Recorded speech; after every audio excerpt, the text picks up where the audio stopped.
Hi friends, welcome back to our channel. Friends, మన channel cricket సంబంధించిన ప్రతి చిన్న అప్డేట్ మన ఛానల్లో రెగ్యులర్ వస్తుంటాయి. ఇంకా మా ఛానల్ని సబ్స్క్రైబ్ చేసుకోకపోతే ఫ్రెండ్స్ వెంటనే సబ్స్క్రైబ్ చేసుకోండి అండ్ పక్కన బ్లాక్ని యాక్టివేట్ చేసుకోండి. అండ్ అది ఇంకా మన వీడియోని లైక్ చెప్తే ఫ్రెండ్స్ వెంటనే లైక్ చేసి మన వీడియోలోకి అయితే ఎంటర్ చేద్దాం. ఫ్రెండ్స్ తప్పకుండా లైక్ చేయండి. లైక్ చేసి మన వీడియో మార్కర్కి ఫస్ట్ ఇయర్ ఇచ్చేది. ఇక ఐపీఎల్ 2024 రన్నర్అప్గా సన్ రైజర్స్ హైదరాబాద్ నిలిచింది. ఈ మెగా ఈవెంట్లో భాగంగా చేపక్ వేదిక కోల్కతా నైట్ రైడర్స్ చేతిలో అక్కడ ఘోరంగా ఓటమి పాలైందని చెప్పుకోవచ్చు. దీంతో ముచ్చటగా మూడోసారి అక్కడ టైటిల్ని అయితే కేకేఆర్ అయితే అందుకుంది. ఈ మ్యాచ్లో బ్యాటింగ్, బౌలింగ్ అన్ని డిపార్ట్మెంట్లో తీవ్ర నిరాశపరిచింది అక్కడ ఎస్ఆర్హెచ్. బౌలింగ్ పక్కన పెడితే అక్కడ బ్యాటింగ్లో మాత్రం చాలా దారుణ ప్రదర్శన కనబరిచింది. కేకేఆర్ బౌలర్స్ దాటికి అక్కడ ఎస్ఆర్హెచ్ బ్యాట్స్మెన్స్ అయితే పెవిలియన్కి అయితే క్యూ కట్టారు. వచ్చినట్టు అక్కడ పెవిలియన్కి అయితే చేరీలు మళ్ళీ వెంటనే కనీసం ఏ ఒక్క బ్యాట్మెన్ కూడా మరి అక్కడ నిలబడైతే ఆడలేకపోయారు. వచ్చమా వెళ్ళమన్నట్లు ఎస్ఆర్హెచ్ ఇన్నింగ్స్ అయితే మనకి కొనసాగిందని చెప్పి ఈ క్రమంలో 113 పరుగులకే ఎస్ఆర్హెచ్ బ్యాటింగ్ కుప్పగులింది. ఇక ఆ తర్వాత బౌలర్స్ ఏం తప్పులేదు. అక్కడ ఎంత మంచి బౌలర్స్ అయినా, ఎంత డిఫికల్ట్ పిచ్ అయినా అని 113 పరుగులను డిఫెండ్ చేసుకోవడం చాలా కష్టం అని చెప్పుకోవచ్చు. అక్కడ మీరు చూస్తే అక్కడ బ్యాటింగ్ కూడా అంత పెద్ద డిఫికల్ట్ ఏమి కనిపించలేదు. ఎందుకంటే అంతా కూడా అక్కడ కష్టంగా అయితే ఎస్ఆర్హెచ్ బ్యాట్స్మెన్ దగ్గర నుంచి అక్కడ బ్యాట్ పారేసుకొని వికెట్లు అయితే సమర్పించుకున్నట్టు మనకు అనిపించింది. ఎక్స్పెక్ట్ అభిషేక్ శర్మ, మేయర్స్ అందరు కూడా క్యాచ్ అవుటే అయ్యారు. అదొక్కటే మనకి చాలా డిసప్పాయింట్మెంట్ అయితే కనబడుతుంది. హెడ్ కూడా చాలా డిసప్పాయింట్ చేసిళ్ళు. ఈ ప్లేఆఫ్స్లో చూసుకుంటే ఎవరి దగ్గర నుంచి ముఖ్యంగా బ్యాటింగ్ డిపార్ట్మెంట్లో ఎవరి దగ్గర నుంచి మంచి నాక్స్ అయితే రాలేదు. ఇక కెప్టెన్ కూడా చాలా పొరపాటు అయితే చేసిందని చెప్పుకోవచ్చు. ఎందుకంటే పిచ్ని అయితే సరిగ్గా రీడ్ చేయలేకపోయిండు. లాస్ట్ మ్యాచ్లో కూడా అక్కడ మరి కొంచెం బ్లాక్ సైడ్ వికెట్ కొట్టి అక్కడ సెకండ్ ఇన్నింగ్స్లో మనకి వెళ్ళిపోయింది. బట్ ఇది ఇక్కడ రెడ్ సైడ్ వికెట్. ఇనిషియల్గా మొత్తం పేసర్లకు మాత్రం చాలా స్వింగ్ అయితే వాళ్ళకైతే పవర్ ప్లే మొత్తం బౌలర్స్కి అయితే స్వింగ్ అయింది. అక్కడ వచ్చినట్టయితే వికెట్ తీసుకుంటూ పోతుళ్ళు, మనోళ్ళు వచ్చినట్టు అక్కడ బ్యాట్ అయితే పారేసుకుంటున్నారు. కాబట్టి వికెట్ అయితే ఈజీగా వచ్చినాయి. 113 రన్లు ఏ బౌలర్కైనా కష్టం సెకండ్ ఇన్నింగ్స్లో దాన్ని డిఫెండ్ చేసుకోవడం. ఈ మ్యాచ్లో మరి కొన్ని పొరపాటు అయితే మనోళ్ళు ఖచ్చితంగా వేసినని చెప్పుకోవచ్చు. అందువల్లనే మ్యాచ్ అయితే కోల్పోయింది. ముఖ్యంగా ఫస్ట్ అక్కడ చూసుకుంటే మనం ఓపెనర్స్ ఇద్దరు కూడా మరి లీగ్ స్టేజ్లో మనం చూసినాం ఏ విధంగా నచ్చలేదు. బట్ ప్లేయర్స్కి అయితే మరి వాళ్ళైతే చేతులు ఇచ్చేస్తారని చెప్పుకోవచ్చు. ఓపెనర్లు ఇద్దరు ఏ ఒక్క ప్లేయర్ అనే 10 ఓవర్లకి ఆడితే మాత్రం ఖచ్చితంగా ఈ మ్యాచ్లో కొంచెం హై స్కోర్ వచ్చే అవకాశం ఉండేది. బట్ ఇద్దరు కూడా ఫస్ట్ 2 ఓవర్లే అవుట్ అయ్యారు. అక్కడ మొత్తం ప్లాన్ అంతా మిస్ అయింది.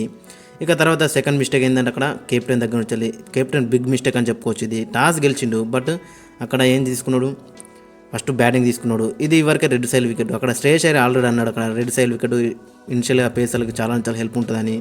ఆల్రెడీ అక్కడ వాళ్ళు అహ్మదాబాద్లో గెలిచి వస్తున్నాడు ఇదే రెడ్ పిచ్లో, ఈ టీం పైనే. అలాంటి పిచ్ ఇక్కడ మనకి కనబడ్డది. బట్ అక్కడ కెప్టెన్ దగ్గర నుంచి మాత్రం చాలా పెద్ద పొరపాటు అని చెప్పుకోవచ్చు. లాస్ట్ మ్యాచ్లో కూడా టాస్ ఓడిపోయింది కాబట్టి అక్కడ మ్యాచ్ గెలిచింది. లేదంటే అక్కడ కూడా మరి అక్కడ చేసేవాడు మనోడు. కాబట్టి ఓవరాల్ చూసుకుని మరి టాస్ గెలిచిన అక్కడ మనకైతే కలిసి అయితే రాలేదని చెప్పుకోవచ్చు. కెప్టెన్ అయితే అక్కడ మరి పిచ్ని అయితే రీడ్ చేయలేకపోయిండు అని చెప్పుకోవచ్చు. ఇది పెద్ద పొరపాటు అని చెప్పుకోవచ్చు. ఇందువల్ల మ్యాచ్ కూడా మనం సగం ఓడిపోయినట్టే అనుకోవచ్చు. ఎందుకంటే అక్కడ మరి చాలా డిఫికల్ట్ అయితే అయింది అక్కడ మరి ముఖ్యంగా ఇనిషియల్గా పవర్ ప్లేలో. ఇక థర్డ్ పొరపాటు అయిందంటే అక్కడ మరి ఓపెనర్స్ ఇద్దరు రాణించినా కానీ తర్వాత బ్యాట్స్మెన్ల దగ్గర నుంచి అయితే ఇంటెంట్ అయితే మనకు లేదు. ఒక్కరు కూడా నిలబడి ఆడలేకపోయారు. మనం ఎన్నో రికార్డులు కొట్టినాం ఈ సీజన్లో, అన్నీ కూడా ఓపెనర్స్ అయితే ఆ రికార్డు అయితే వచ్చినాయి. ఢిల్లీ క్యాపిటల్స్ విన 266 కొట్టాలంటే అది ఓపెనర్స్ మంచి రాణించులు. అక్కడ ముంబై పైన రికార్డు కొట్టాలంటే అక్కడ ఓపెనర్స్ ఇద్దరు మంచి రాణించులు. ఇక ఆర్సీబీ పైన కూడా 287 రన్లు కొట్టాలంటే అక్కడ ఓపెనర్స్ ఇద్దరు మంచి రాణించులు. ట్రావిస్ హెడ్ సెంచరీ కొట్టిళ్ళు. బట్ ఓపెనర్ మినాయిస్తే మరి ఎవరి దగ్గర నుంచి కూడా ఈ సీజన్లో అంత పెద్ద అయితే రాణించలేదు. ఇక్కడ మనకి బిగ్ మిస్టేక్ అని చెప్పుకోవచ్చు. మరి తర్వాత వచ్చే బ్యాట్స్మెన్ దగ్గర నుంచి మనమైతే చూడలేము. ఒక్కరి దగ్గర నుంచి కూడా ఇంటెంట్ అయితే మనకి రాలేదు. ఏదో ఒక మ్యాచ్లో నితీష్ కుమార్ రెడ్డి మంచిగా రానిచ్చిండు, క్లాసును అడపదడప మంచిగా రానిచ్చిండు. ఇక మిగతా ఎవరి దగ్గర నుంచి నాక్స్ అయితే రాలేదు. నెంబర్ 5 తర్వాత మనకి బ్యాటింగ్ అయితే లేదు. అబ్దుల్ సమద్ కానీ వీళ్ళెవరి కూడా మనం అయితే ఆశలు అయితే మనకు పెట్టుకోదగ్గట్టయితే వాళ్ళైతే కనిపించలేరు. ఇక తర్వాత మార్క్రమ్ ఈ సీజన్ ఒకటే 50 కొట్టిండు. అన్న దాదాపు 14 మ్యాచ్లు ఆడినట్టున్నాడు. అందులో ఎన్ని కొట్టిండు అక్కడ 220 రన్లు మాత్రమే కొట్టిండు. ఒకటే 50 ఉంది. స్ట్రైక్ రేట్ కూడా చాలా పూర్గా ఉంది. అతను కూడా చాలా డిసప్పాయింట్ చేసిండు. గ్లేన్ ఫిలిప్స్ని గిట్ట ఈ మ్యాచ్లో గిట్ట పట్టుకొస్తే మాత్రం సీన్ రివర్స్ ఉండేది. అక్కడ కొంచెం ఇంకొక ఎక్స్ట్రా బ్యాట్స్మెన్తో మంచి బ్యాట్స్మెన్తో వెళ్తే బెటర్ ఉండేది. మొత్తం చాలా బ్యాటింగ్ డిసప్పాయింట్ అని చెప్పుకోవచ్చు. ఇద్దరు ఓపెనర్స్ అన్ని మ్యాచ్లో కూడా రానియ్యారు. ఏదో ఒక మ్యాచ్లో వాళ్ళు డిసప్పాయింట్ చేసినా కానీ మిగతా దగ్గర నుంచి అయితే మనకి ఇంటెంట్ అయితే కనబడలేదు. ఇక మరో మిస్టేక్ ఏంటంటే అక్కడ స్పిన్నర్స్ లేరు అండ్ మంచి ఫాస్ట్ బౌలర్స్ కూడా మనకైతే కనిపెట్టలేరు. అక్కడ భువనేశ్వర్ కుమార్ ఏదో ఒక మ్యాచ్లో గెలిపించింది, బట్ క్రూషియల్ మ్యాచెస్లో అయితే డిసప్పాయింట్ చేసిందని చెప్పుకోవచ్చు. ఇక ప్యాట్ కమిన్స్ దగ్గర నుంచి వికెట్లు వస్తున్నప్పుడు కూడా కొన్ని రన్స్ అయితే ఎక్కువ ఇచ్చిండు. ఇక తర్వాత చూసుకుంటే అక్కడ నటరాజన్ కూడా మరి కన్సిస్టెంట్ వికెట్లు ఇస్తున్నప్పుడు కూడా అదైతే సరిపోలేదు. మరి బౌలింగ్లో కూడా మనకి సమస్యలు అయితే కనిపించినాయి. ఇది ఒక 4th మిస్టేక్ అని చెప్పుకోవచ్చు. ఇక 5వ కారణం వచ్చేసి అక్కడ మరి పర్ఫామ్ చేయని ప్లేయర్స్ని ఎప్పుడు వాళ్ళని బ్యాక్ చేసి ప్లేయింగ్ లెవెల్ ఉంచడం అదే పెద్ద పొరపాటు అని చెప్పుకోవచ్చు. అక్కడ గ్లెన్ ఫిలిప్స్కి మరి క్వాలిఫైర్ 1 క్వాలిఫైర్ 2 మ్యాచ్లో ఛాన్స్ ఇచ్చి ఫైనల్ దాకా అతన్ని గ్రూమ్ చేస్తే మాత్రం ఖచ్చితంగా ఒక మ్యాచ్ విన్నర్ అయ్యే అవకాశం ఉండేది. బట్ అదైతే మిస్టేక్ అయింది. అక్కడ మార్క్రమ్ని కంటిన్యూ చేసిళ్ళు అండ్ చాలా పర్ఫామ్ చేయని ప్లేయర్స్ అయితే కంటిన్యూ చేసిళ్ళు. అబ్దుల్ సమద్ కానీ వీళ్ళందరూ కూడా పర్ఫామ్ చేస్తలేరు. బట్ వాళ్ళకైతే ఛాన్స్ అయితే టూ మచ్ ఇచ్చిళ్ళు. ఇంకా బెంచ్ మీద చాలా ప్లేయర్స్ ఉన్నారు. అక్కడ స్పిన్ డిపార్ట్మెంట్లో కూడా అక్కడ జయదేవ్, అక్కడ సుబ్రహ్మణ్యం అయితే ఉన్నాడు. అతను కూడా ఛాన్స్ అయితే బెటర్ ఉండేది. అతను కూడా మిస్టరీ స్పిన్నరు. ఇలాంటి చెన్నై వికెట్లో యూస్ఫుల్ అయ్యే ప్లేయరు. చాలా పర్ఫామ్ చేయని ప్లేయర్స్ని అయితే తీసుకున్నారు. ఇది కూడా బిగ్ బ్లాండర్ అని చెప్పుకోవచ్చు. అక్కడ కెప్టెన్ ప్యాట్ కమిన్స్ దగ్గర నుంచి అండ్ టీమ్ మేనేజ్మెంట్ దగ్గర నుంచి అదే వాళ్ళని పక్కన పెట్టి అక్కడ వేరే ప్లేయర్స్కి ఛాన్స్ అయితే మాత్రం చాలా బెటర్ ఉండేది. పర్ఫామ్ చేస్తున్నారు. ఆల్రెడీ కొంతమంది పర్ఫామ్ చేస్తున్నారు. వాళ్ళ మినహాయిస్తే మరి అబ్దుల్ సమద్ కానీ మార్క్రమ్ కానీ ఇంకా స్పిన్ డిపార్ట్మెంట్లో కొంతమంది కానీ వాళ్ళని గిట్ట పక్కన పెట్టి అక్కడ సుందర్ కానీ అక్కడ సుబ్రహ్మణ్యన్ కానీ ఫిలిప్స్ని కానీ వీళ్ళకి ఛాన్స్ అయితే మాత్రం చాలా బెటర్ ఉండేది. మరి పర్ఫామ్ చేయకుండా కానీ వాళ్ళని అన్ని మ్యాచ్లు కూడా ఆడిపిచ్చిళ్ళు. అక్కడ చూడండి మీరు అబ్దుల్ సమద్ దగ్గర నుంచి ఒక్క మ్యాచ్లో కూడా ఒక మ్యాచ్ విన్నింగ్ నాకైతే రాలేదు. ఏదో ఫ్లాట్ పిచ్లు విని అందరూ అక్కడ ఫ్లాట్ క్రియేట్ చేస్తే వచ్చిన 2-3 6 కొట్టినాను అక్కడ.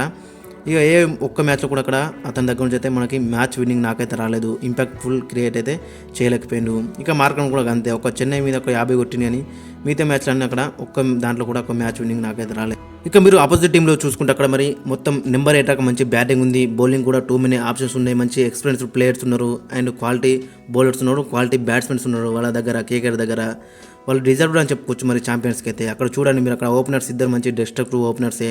నెంబర్ 3లో వెంకటేష్ అయ్యర్, 4లో శ్రేయస్ అయ్యర్, 5లో నితీష్ రాణా అండ్ తర్వాత రింకు సింగ్ ఉన్నారు, రసెల్ ఉన్నారు, రమన్దీప్ సింగ్ రాక వాళ్ళకి మంచి సాలిడ్ బ్యాటింగ్ ఉంది. ఇంకా లాస్ట్లో వచ్చి మిచ్చర్ స్టార్క్ కూడా పెద్ద భారీ 6 అయితే కొట్టే ఎబిలిటీ ఉంది. వాళ్ళకి నెంబర్ 9 రాక మంచి పవర్ హిట్టింగ్ అయితే ఉంది. ఇంకా బౌలింగ్లో చెప్పిన అవసరం లేదు, వాళ్ళిద్దరు మిస్టరీ స్పిన్నర్స్. 8 ఓవర్లు అయితే ఎటు Mitchell Starc big match player. వాళ్ళు ముగ్గురు సెట్ అయింది, హర్షిత్ రాణా, వైభవ్ అరోరా. ఇంకా చెప్పాల్సిన అవసరం లేదు వాళ్ళ బౌలింగ్ అటాక్ గురించి. కాబట్టి వాళ్ళు ఖచ్చితంగా డిజర్వింగ్ అని చెప్పుకోవచ్చు టైటిల్కి అయితే. ఇక మన దాంట్లో చూసుకుంటే బౌలింగ్లో కూడా అంత మంచి అయితే మనకి కనవలేదు. చాలా రన్స్ అయితే లీగ్ వేసారు తరోలి సీజన్లో. ఏదో ఒక మ్యాచ్లో మ్యాచ్ విన్నింగ్ స్పెల్స్ వచ్చినాయి కానీ మన బౌలర్స్ దగ్గర నుంచి ప్రతి మ్యాచ్లో కూడా 2 మెయిన్ రన్స్ అయితే ఇచ్చారు. 280 కొట్టినా అక్కడ మన వాళ్ళు అయితే దాన్ని లాస్ట్కి తీసుకువెళ్ళు బెంగళూరు కానీ ముంబై పోయినా కానీ. కాబట్టి బౌలింగ్లో కూడా 2 మెనీ ప్రాబ్లమ్స్ అయితే మనకు కనబడ్డాయి. ఇక నెక్స్ట్ సీజన్ మొత్తం ప్లాన్ చేసుకోవాలి. ఒకవేళ మెగా యాక్షన్ అయినా అక్కడ ప్యాట్ కమిన్స్ని, ట్రావిస్ హెడ్, క్లాస్ అని ముగ్గురిని తీసుకొని అభిషేక్ శర్మ మొత్తం 4 తీసుకోవాలి. ఇక నితీష్ కుమార్ అని వీళ్ళందరినీ కూడా తీసుకుంటే తర్వాత బెటర్ ఉంటుంది. ఖచ్చితంగా ఈ 4 అయితే ఉంటారు అక్కడ. Abhishek Sharma, Travis head, Klaasen and Pat Cummins వీళ్ళు 4 రిటర్న్ చేసుకొని మిగతా వారిని కూడా తీసుకోవాలి. మంచిగా పర్ఫామ్ చేసిన ప్లేయర్స్ని అక్కడ నితీష్ కుమార్ రెడ్డిని అండ్ నటరాజన్ని వీళ్ళని తీసుకుంటే బెటర్ ఉంటుంది. భువనేశ్వర్ కుమార్ని ఖచ్చితంగా మరి అక్కడ స్పిన్ డిపార్ట్మెంట్లో స్ట్రాంగ్ వేసుకోవాలి, పేస్ డిపార్ట్మెంట్లో స్ట్రాంగ్ వేసుకోవాలి అండ్ ఫినిషర్స్ అనేది లేరు. ఒక ప్రూవెన్ ఫినిషర్ని తీసుకుంటే బెటర్ ఉంటుంది. లైక్ రింకు సింగ్ లాంటి ప్లేయర్స్ని అండ్ ఇండియన్ కోర్ని కూడా కొంచెం డెవలప్ అయితే మాత్రం చాలా బెటర్ ఉంటుంది. మీరు చూడండి ఆపోజిట్ టీంలో ఇండియన్ కోర్ ఎంత మంచి స్ట్రాంగ్ ఉందో.